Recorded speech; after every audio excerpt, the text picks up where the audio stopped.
Welcome to the Gentleman Project Podcast. I'm Cory Moore. And I'm Kirk Chugg. Today we have Kevin Clayson on the program. Kevin and I go back quite a number of years, and the thing that has bookmarked Kevin for me is he authored a book that I read, and then I had all of my kids read, and we're going to go into that today. But Kevin is a vibrant, energetic personality. He speaks for a living. He entertains for a living. He educates for a living. And he talks about his book wherever he goes, because it's a calling for him, not just a book that he wrote. So I'm super excited to have Kevin on the program today.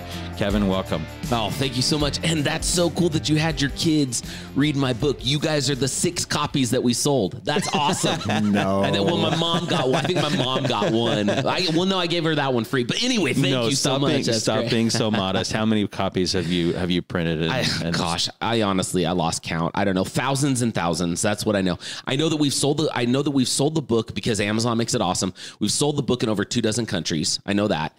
And I know that we sell I don't market the book at all. We sell I get a check from Amazon and Audible every single month, and I don't do anything. And so I am so thankful for that. But I honestly lost track, but it is multiple thousands. We're not like hundreds of thousands, but it's been a blessing for sure. When you do it. So let's talk about the book a little bit first, and then we can kind of go into family and a little bit of like what your career looks like. But the book is called Flip the Gratitude Switch. It is. And it's kind of a story form. So, Cory and I love the Augmendino book, The Greatest Salesman in the World, that it teaches principles through stories. And that's what this book reminded me of.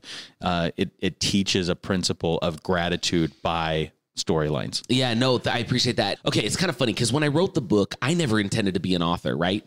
Full disclosure, I'm not good at writing. I can barely speak. How am I going to write? And I did not think that I was going to write the book. I don't shy away from it. I'm a big believer in God. I believe that God wanted me to write this book. And you have to understand, I was the least thankful person on the planet, like the least thankful person on the planet. And I had to go through this process where I had to learn about gratitude, and not just any old gratitude, right?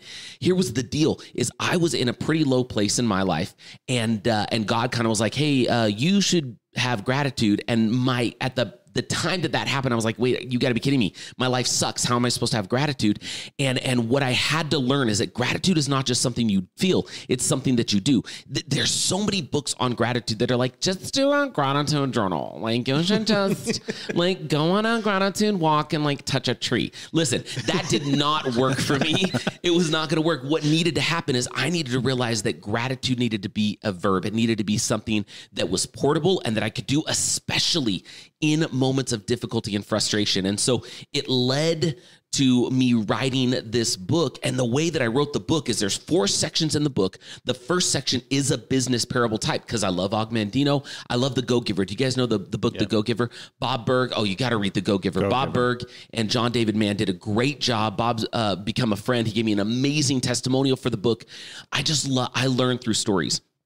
And so the first part of the book is a story. Then I go into what the actual formula is for flipping the gratitude switch. Then we do some other stuff. We talk about how it works in real life in the 3rd section of the book. And then in the 4th section of the book is some of the research, because I wanted to hit multiple personality types because everybody consumes information differently.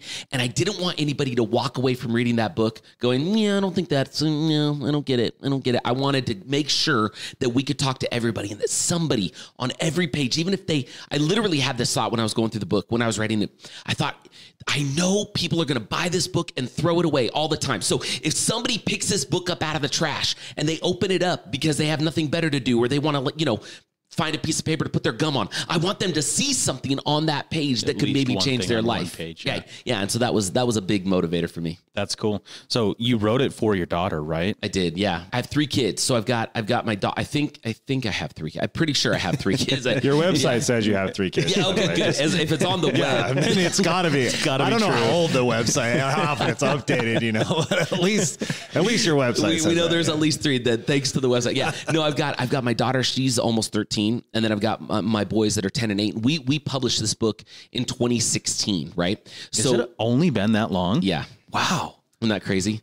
And so, I mean, I was working on the book for 2 years prior to that and starting to formulate the ideas for 3 or 4 years before that. So for me, it feels like a good chunk of my lifetime, but we published in 2016 and I wrote it for my daughter and I wrote it for my kids because I came to realize that if I'm going to do something like that, if I'm going to put a book out there, I need to make sure that if something were to happen to me tomorrow, that there was something left behind, that the most important truth, the thing that I could leave that would make the largest impact on their life, that it would be there. Yeah. And I got to tell you guys, so I did that for the good of her and my boys. And I knew that was the right thing to do. But then I forgot that when you're a parent and you tell your kids the things that you know and that they should do, they totally decide that that's the wrong thing, right? So they rebel against it. They're like, you want me to be thankful? Well, I hate you. I'm just kidding. She doesn't do that. But you know, and so it's funny because she's this amazing young lady. And one of the things we struggle with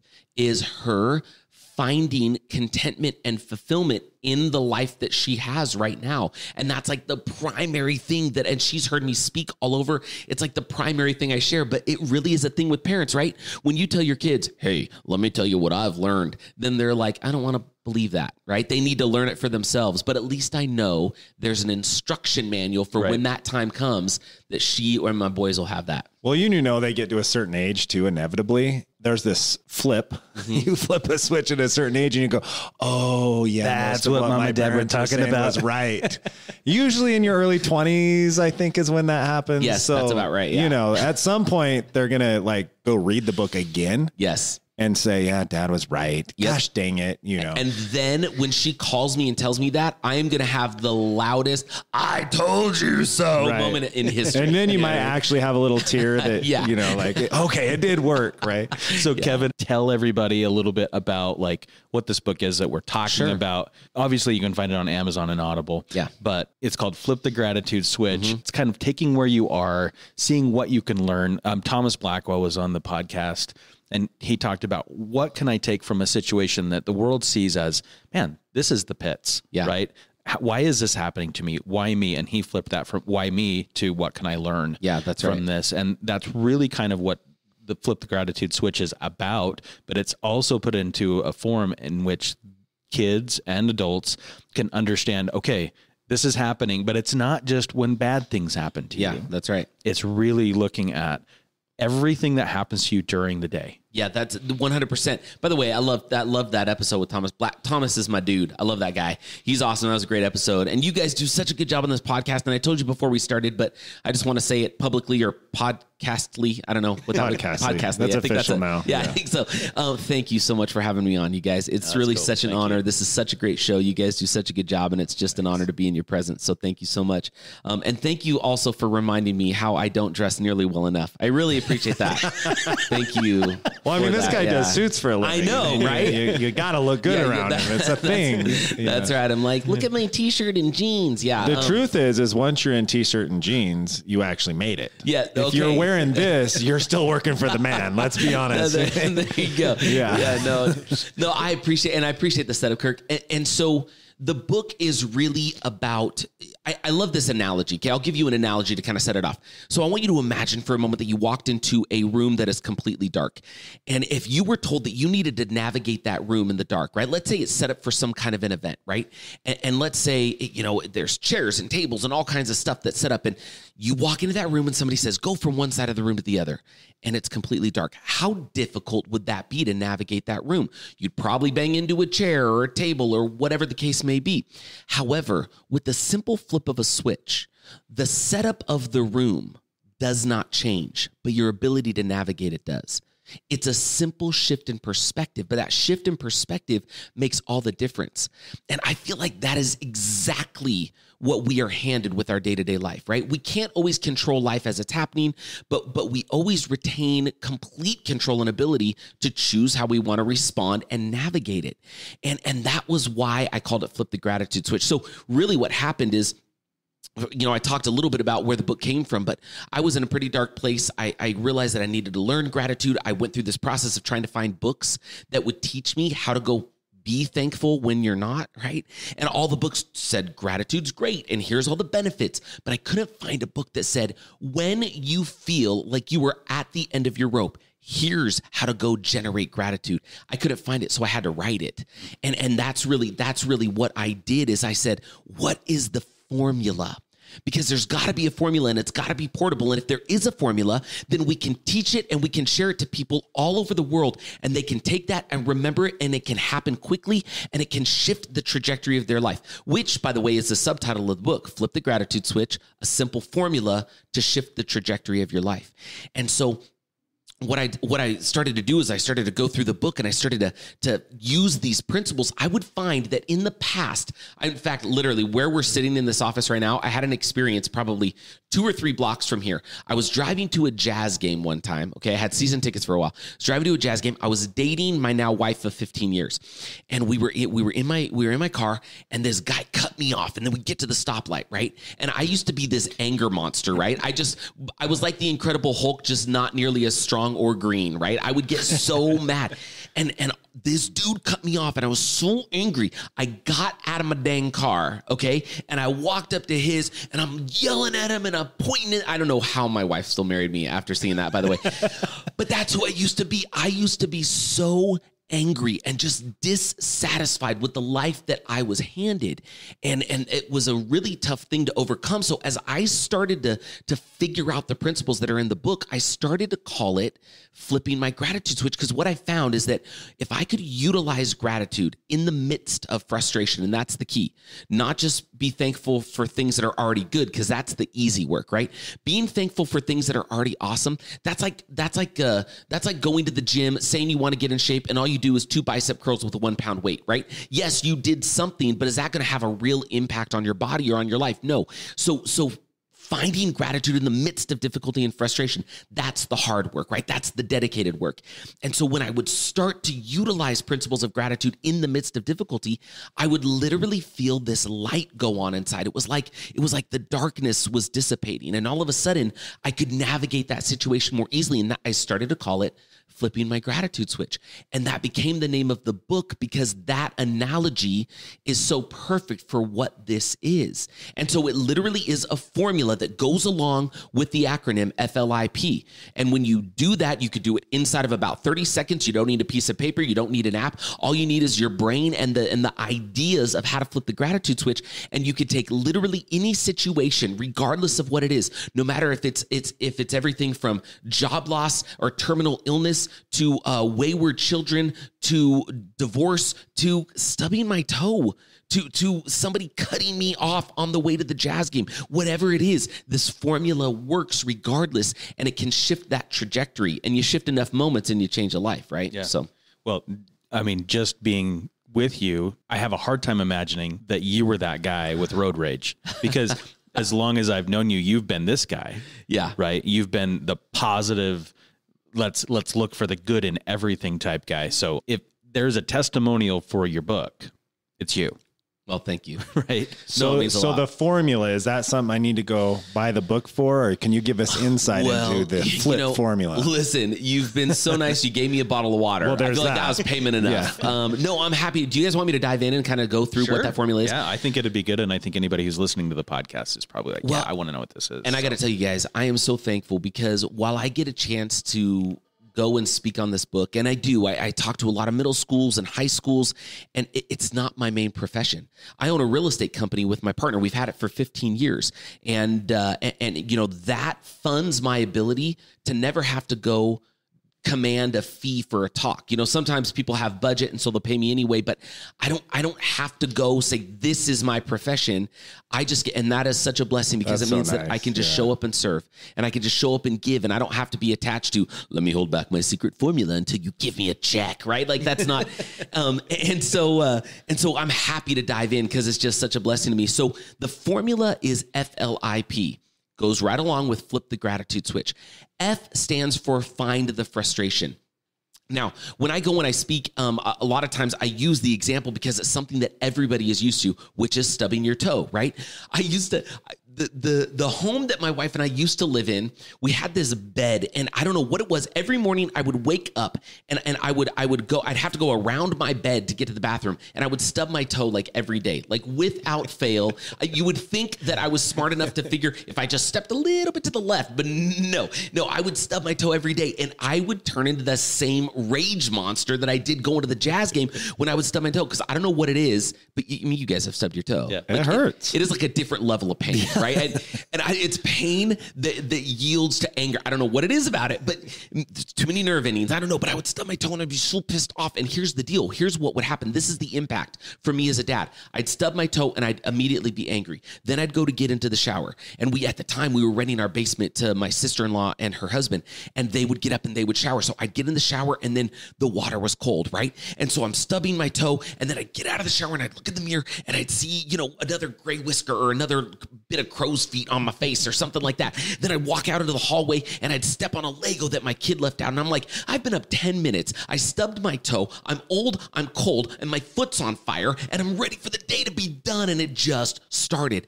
And all of that would culminate when this beautiful child of mine, my middle kid, his name's Braxton, and he when he was born, he spent his first 2 weeks in the NICU, and what was interesting is when he was in the NICU, he had breathing problems, he had a collapsed lung, and it was a really tough time for my wife and I to kind of get through that. But when he came home, man, we realized, this kid is going to spend the rest of his life making up for the fact that he was pretty quiet when he was first born, right? Because he had some lung problems, because he is the loudest kid on the planet. To quote, this is Spinal Tap, he has turned up to 11 always, right? And so anyway, what would happen is I'd be angry, and then Braxton, with his voice and his energy and his vibrance, would come running down the hallway. And at the time, he was right around the height that when he came running, he would be right at a certain height that would cause me pain, if you know what I'm saying. Okay? And I would do this thing. I was so angry. He would do that some days. Daddy, come running down the hall. And I would stop him and I'd push him away. Like, buddy, come on. I just woke up. Like, you don't need to be that loud. Now as a dad, I look back and I go, my goodness, what was I telling him? And it's a regret for me that that's who I was. It had to change.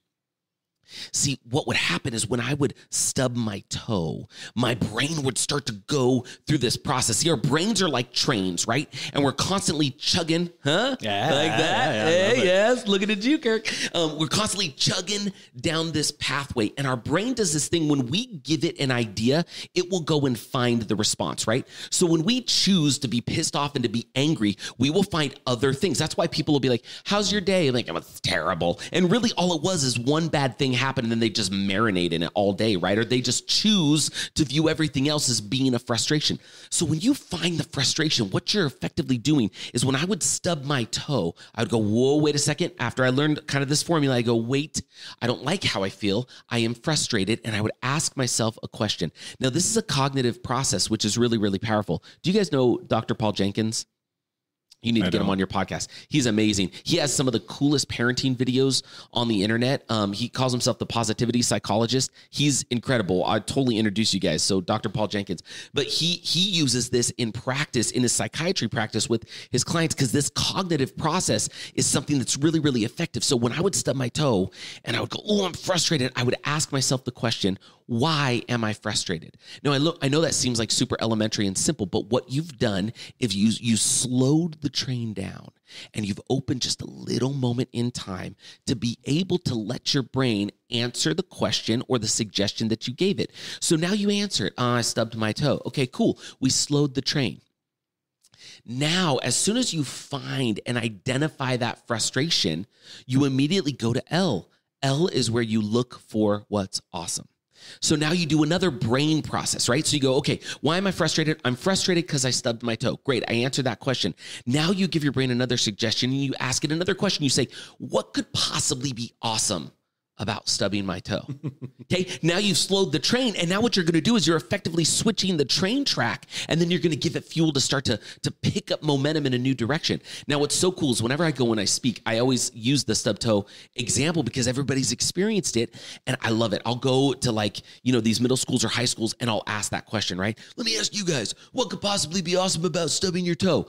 Without fail, adult, child, everything in between, the same thing happens each time. You want to know what happens? It's like a live social experiment. It's amazing.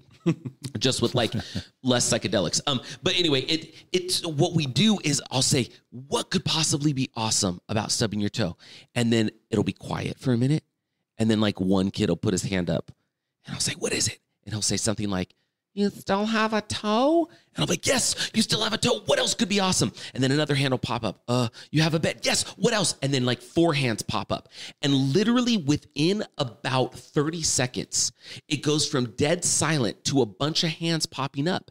And as soon as that happens, I make the point, and I'll make it here. What did we just do? We demonstrated this actual brain process, right? This cognitive process, which is when I tell you that there could be something awesome about stubbing your toe, and I ask you the question, what could be awesome?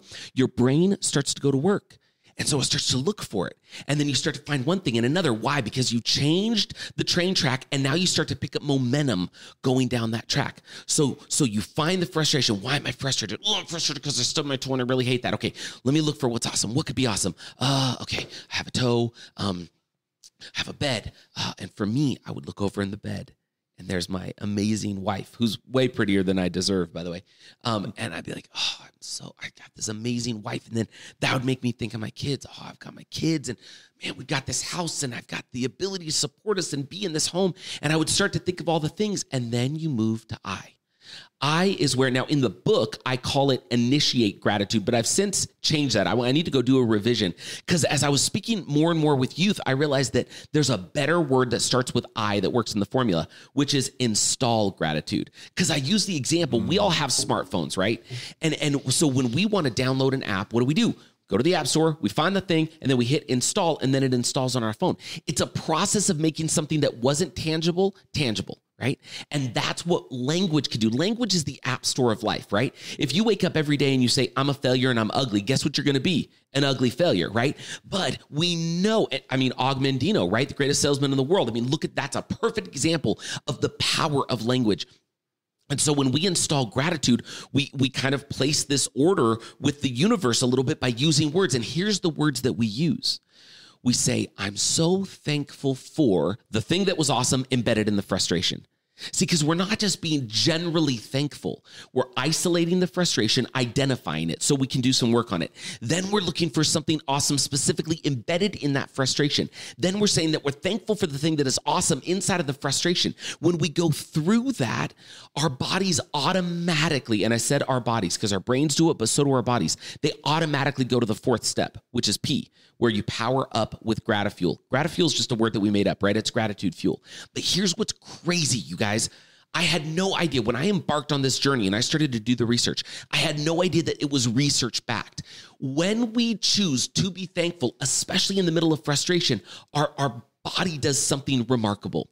We have these neurotransmitters and they get released. Serotonin, which is the mood changer, dopamine, which is the reward chemical, even a little oxytocin, which is the thing that makes you want to hug your kids, right?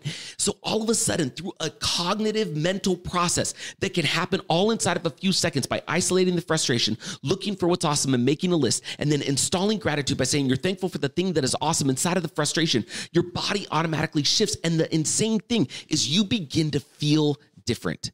And when you feel different, it then fuels you. That's why we say power up with gratitude. It's like eating a mushroom in Super Mario's, right? Like you feel bigger, you feel better. And then you just continue on down the road until the next frustration. And then it's just wash, rinse, and repeat. See, but here's what we didn't know. I didn't know that when you go through that cognitive process, that your brain begins to forge new neural pathways. You can literally rewire your brain to become predisposed to joy. Here's the analogy I think of. Have you ever been to a 3D movie and you've taken off the glasses, right? We're not far from megaplex theaters. If you go to a 3D movie and you take off the glasses, you can watch a whole movie without the glasses. You're still going to know what it was about, right? You're going to know the action sequences. You're going to know the funny stuff. You're going to know the music, whatever. If you go and see that same movie, but you put those glasses on, the movie itself does not change, but your experience of it does. What flipping the gratitude switch does is it's like snapping on a pair of lenses. And you're viewing the same circumstances through a different set of lenses.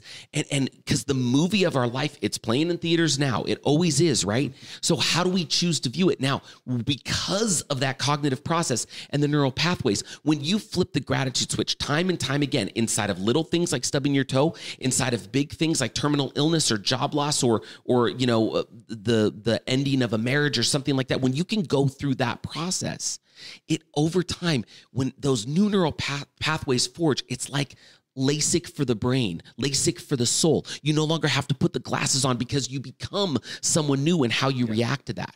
And that's why I needed to write it for my kids, because I needed them to know that, because I know they're going to face challenges. And if they could have something portable like this that they could do without even a pen or a paper, it could make all the difference in the world.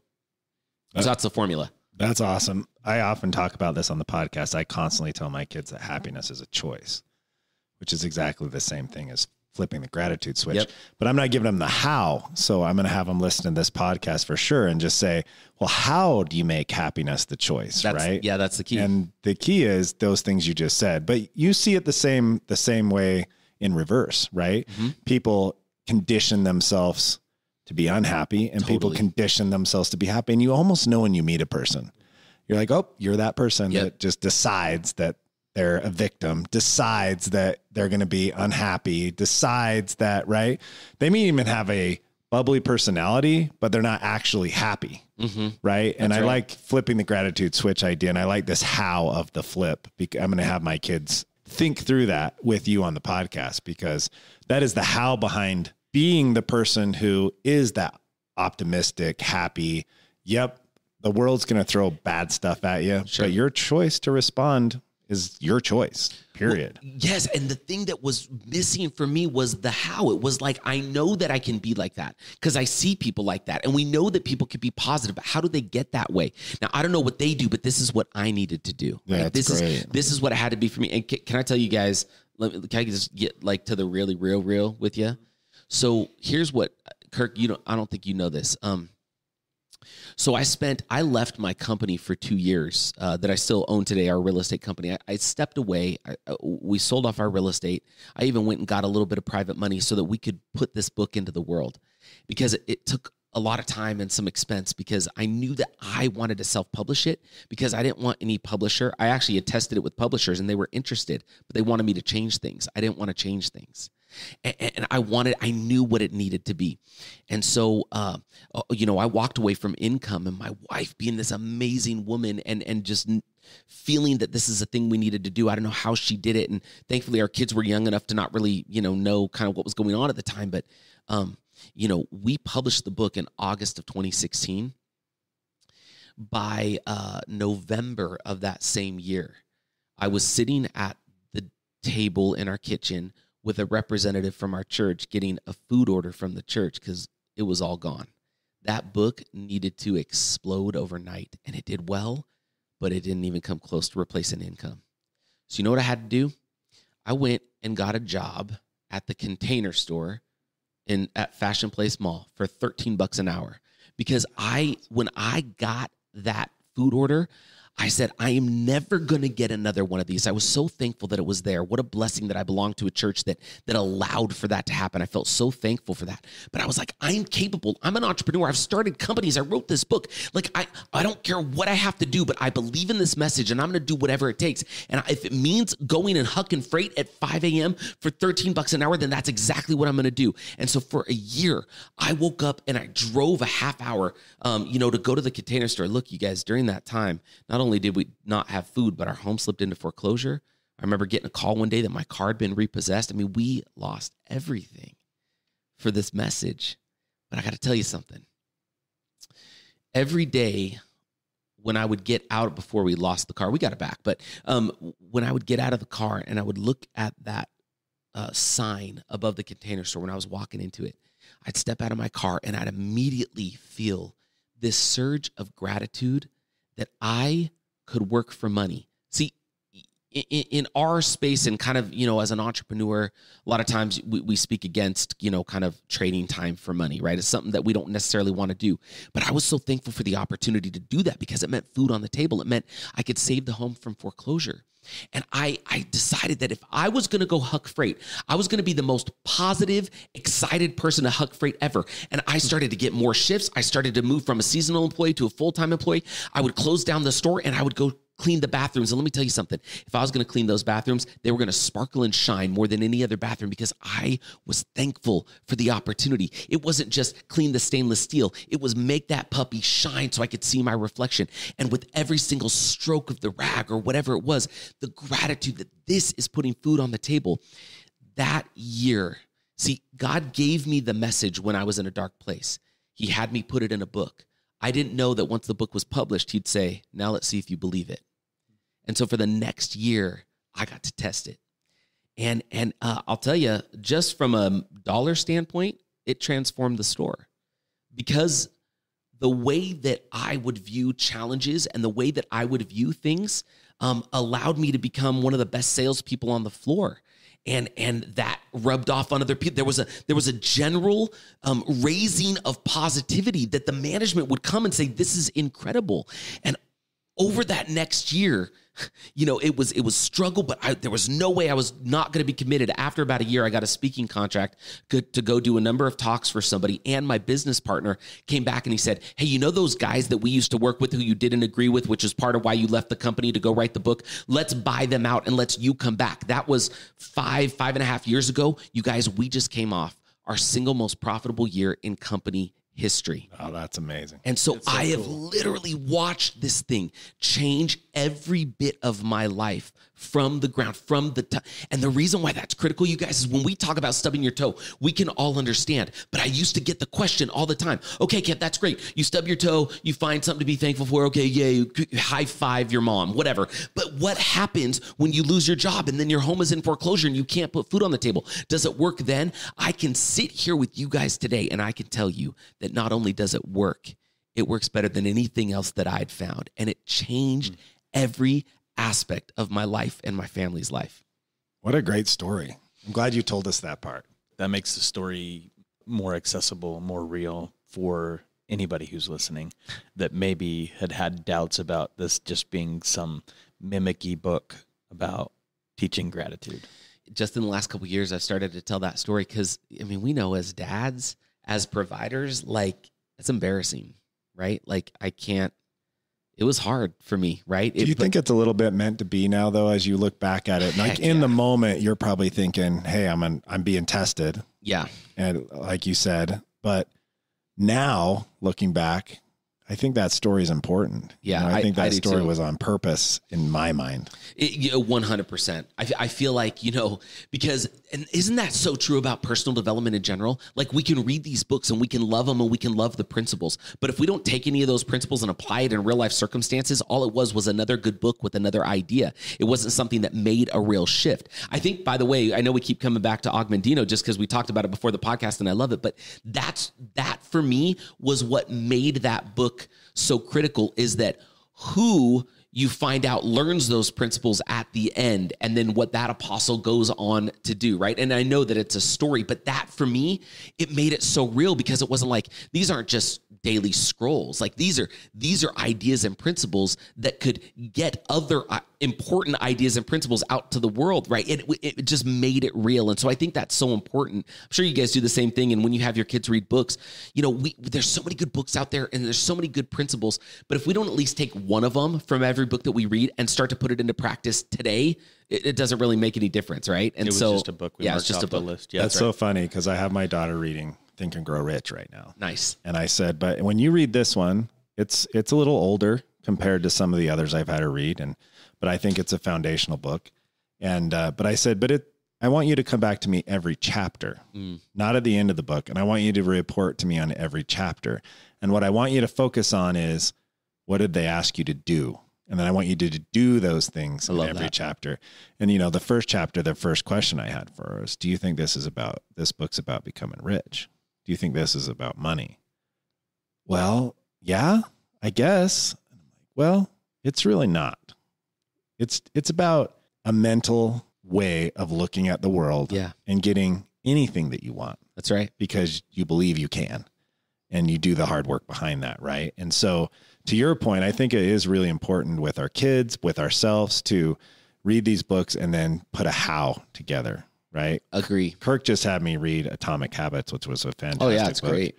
And today I'm thinking, okay, now it's time to actually do the work that the book taught. You know, this is a fantastic habit to get in. Yeah. Because it can change your life over time. It 100%. Did for you. Yeah, it did for me. And, you know, we've been really fortunate. You know, when you put a book out there, you never know what's going to happen. But I wasn't writing it for the world. I was writing it for me and for my kids. And by the way, I feel like that's just a general good bit of advice. Like there's a lot of people out there, like speakers, who write books because they want to have a marketing piece, right? That's fine if you want to do that. Cool, good for you. But don't write a book to be a marketer. Write a book to be a game changer. And then the marketing kind of can take care of itself. But focus on something that makes a real difference. I literally would have pictures up of my kids as I was writing the book because I wanted to know, how could I write it in a way that they could comprehend and understand it? Because that's really what it was about and really who it was for. And so that's just a little bit of advice. If you're in the middle of writing a book, write it to somebody that matters. Not just, you know, we're told as marketers too, because I do a lot of marketing, we're told to kind of create your avatar, right? People have kind of heard that. And you pick some sort of nebulous person, like, I think they walk their dog every day. Like, find somebody that you know that book could change, and then write it to them. And I'll tell you, I think that's made a difference for the book. And over the years, we've been so fortunate to get some feedback from folks that have read the book. And we know that it's had a profound impact on some folks' lives. And that's something that, to me, I can't even articulate what that means, that somebody read that and that an idea there made a difference for them, right? By the way, I always say that you may hear me say, I did write the book, but a lot of times it's hard for me to say I wrote the book. Most of the times I say we wrote the book. And the reason I say that is because if it wasn't for my wife, if it wasn't for my kids, and if it wasn't for God, the book would never be here. So I have a hard time taking credit for it. Well, I remember when I had my kids read it, I read it, and then I immediately handed it to my kids, and I said, and you know, they were probably 10, 11 at the oldest. And I said, I want you to read this book. And that book has stayed on our bookshelf. And if you looked at our old emails or text messages, I know that I sent you a message when they finished that book and when I finished that book. I think I need to get another copy because I've given my copy to somebody who I thought it could really help. Thank you. But it stuck with me, you know, and that's the kind of book that you want to spend time reading. Yeah. That's the one that you want, the investment of time in a book that's actually going to change the type of person that you are, and not just a check mark of, yeah, I read another book this month, right? That means the world, by the way, dude. Thank you so much. You're welcome. I thank you for the book. One of the things that I loved about our conversation today is one of the things that I taught my boys from the very beginning of the Gentleman Project, and my girls as well, is that a gentleman has gratitude. Mm-hmm. That's been kind of a cornerstone thing for me to teach my kids, that you're a better person to be around. You're a better business partner. You're a better spouse. You're a better dad. You're a better kid. You're a better friend when you live your life in a way that you're nice to be around. Yeah. And people who have gratitude see the positive in things, and you feel better about yourself when you're with them. Totally. I really wanted to install that characteristic into my kids. And so this goes back to the earliest days of the Gentleman Project, and why I think I connected with you on a personal level to start with was because you were teaching something that I was trying to teach my kids. You were vulnerable today to tell the real story behind the book. I didn't know that story, and we're going to lunch after this, and I'm going to hear the whole story. It's real, and I think a lot of times we put that facade up that everything's great. Yeah. All of us are going through stuff, and the pandemic has even made those, stuff that you'd never think that you'd deal with. There's a lot of people that have dealt with things that they've just kind of held back. Yeah. And when we give ourselves the license to do what you did on the podcast today, to say, now I'm a successful entrepreneur, but a couple of years ago, that wasn't the case. Yeah. That gives license to others to do the same. And it gives more credence to your message. And if anybody's listening today and they think, you know, maybe I don't want to share that part of me with somebody that I'm close with, look at what it would actually do to the relationship if you did share that with somebody. Because my relationship, my understanding of the type of person you are today is better than it was yesterday, because you were open and vulnerable to share that part of you, which isn't easy to always share. Thank you. That means a lot, man. That really does. I appreciate that. Thank you, brother. So I was, again, on the webpage earlier, and there was flipping the gratitude switch. These are things that Kevin's most asked to talk about, right? Mm-hmm. And then there was leave them better off. Mm-hmm. I'm assuming leave them better off is kind of this idea of like what happened to the Container Store with everyone. Like you Correct. changed the culture. Yes. And by the way, that principle of leave people better off, it is a culture changer. I mean, just think about this, everybody. And look, there's three main tenets that I try to live in my life, right? It's to find gratitude in the midst of difficult circumstances, right? And to see gratitude as a way of life that stands independent of our current circumstances. That line that I just said is from a man that I greatly respect named Dieter Uchtdorf, but that's one of them. The second is to leave people better off no matter what. And the third is to seek the quiet applause of heaven over the thunderous ovation of the world. And the leave others better off, man, that has transformed our business. That has transformed our culture. We're not a huge company. We have 26 W-2 employees. It's transformed the way we hire. It's transformed the way we serve our customers. It's transformed the way that we've run our company. I used it in retail, and it transformed the culture of the store. I imagine if we woke up every day and if our thought was, all I'm going to do is leave everybody better off than I found them today.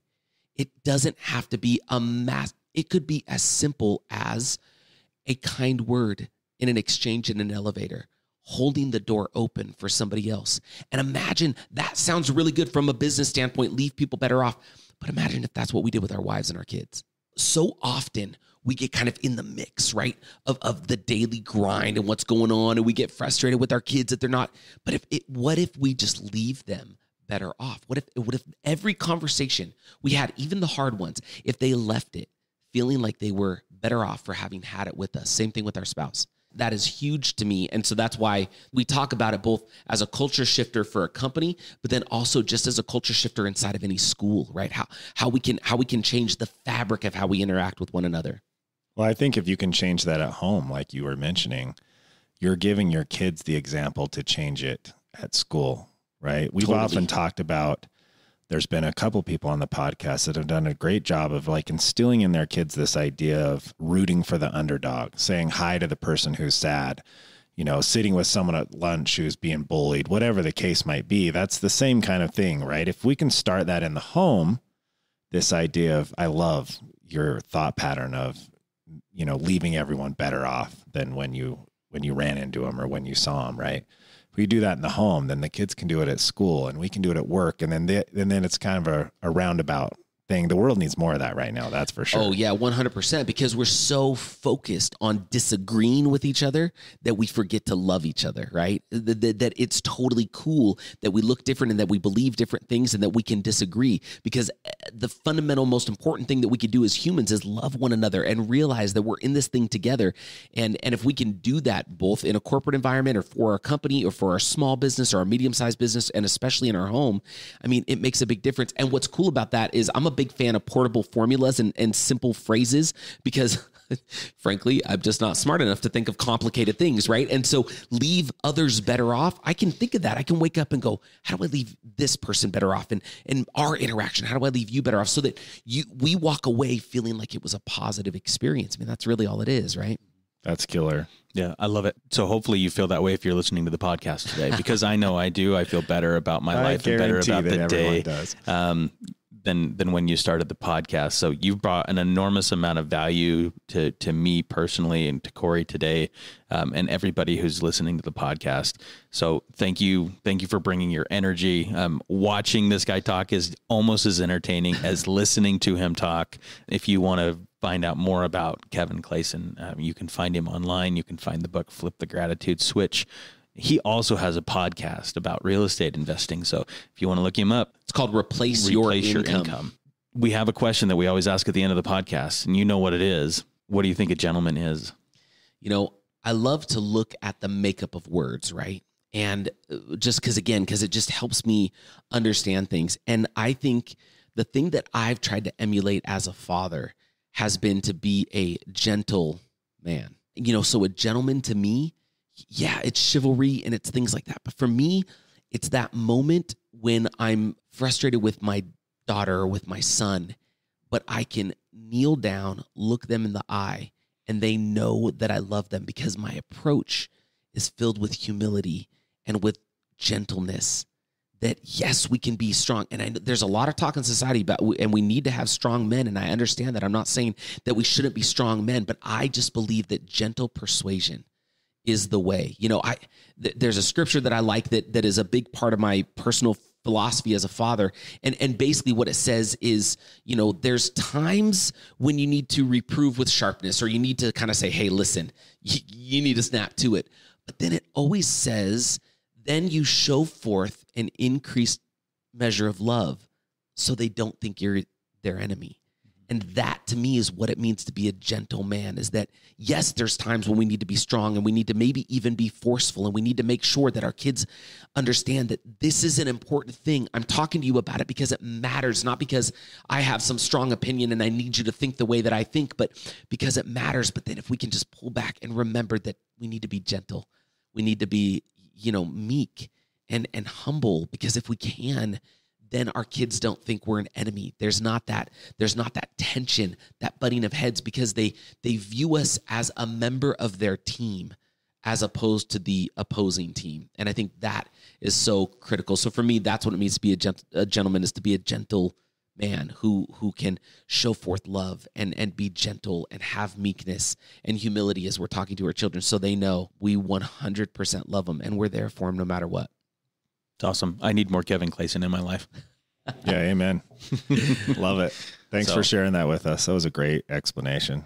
Thank you guys, man. This is, I just feel so, I mean, man, the level of guests that you guys have had on this podcast is insane. And the fact that you asked me to come and be here means one of two things. Either that you actually wanted to hear from me, or you couldn't get anybody good. And whatever it is, I am so thankful that I got to be here with you guys. Thank you so much. No, it was Thanks great. for coming. It was awesome. Thank you, everybody, for joining us on the podcast today. Thanks, Kevin, for joining us. And thanks to your family for lending you to us for a little while today. If you haven't subscribed to the podcast, we hope you do. We would love that. If you don't know, our schedule is Mondays. We publish our podcasts on Mondays, so you can start your week with a good boost of energy, and hopefully it becomes a routine for you. We're doing great. We actually we passed a milestone this week that I think it'd be kind of cool to share with everybody. We passed our 20,000 download, and that's for a podcast that doesn't do any advertising and is really just a word of mouth podcast. It's doing really, really well. So thank you for your support. If you would like to help us even further, you can drop us a review, drop us a rating, subscribe, and engage with us on social media and share the things that we put out there so that it can reach more people. That's all we're trying to do. So thanks, everybody. I'm Kirk Chugg. And I'm Cory Moore. Flip the gratitude switch, ladies and gentlemen. Thanks.